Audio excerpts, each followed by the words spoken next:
নমস্কার। জীবনের হিসাব লিখেছেন কবি সুকুমার রায়।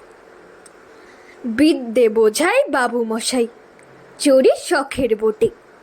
মাঝিরে কন, বলতে পারিস সূর্য কেন ওঠে? চাঁদটা কেন বাড়ে কমে? জোয়ার কেন আসে?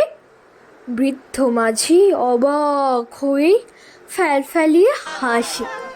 বাবু বলেন, সারা জনম মরলি রে তুই খাটি, জ্ঞান বিনা তোর জীবনটা যে চারি আনাই মাটি।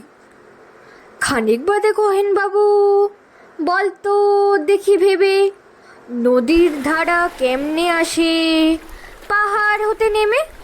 বলতো কেন লবণ পোড়া সাগর ভরা পানি? মাঝি এসে কয়, আরে মশাই, অত কি আর জানি।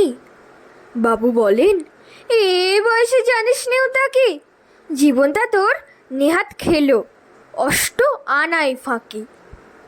আবার ভেবে কহেন বাবু, বলতো ওরে বুড়ো, কেন এমন নীল দেখা যায় আকাশের ওই জুড়ো?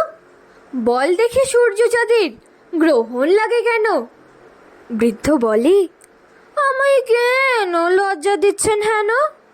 বাবু বলেন, বলবো কি আর, বলবো তোকে কি তা, দেখছি এখন জীবনটা তোর 12 আনাই বৃথা।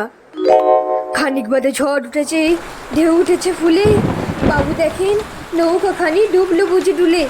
মাঝিরে কন, এ কি আবত, ওরে ও ভাই মাঝি, ডুবলো নাকি নৌকা এবার, মরবো নাকি আজে?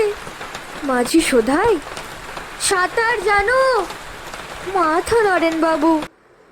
মূর্খ মাঝি বলে, মশাই এখন কেন কাবু, বাঁচলে শেষে আমার কথায় হিসেব করো পিছে, তোমার দেখে জীবনখানা 16 আনাই মিছে।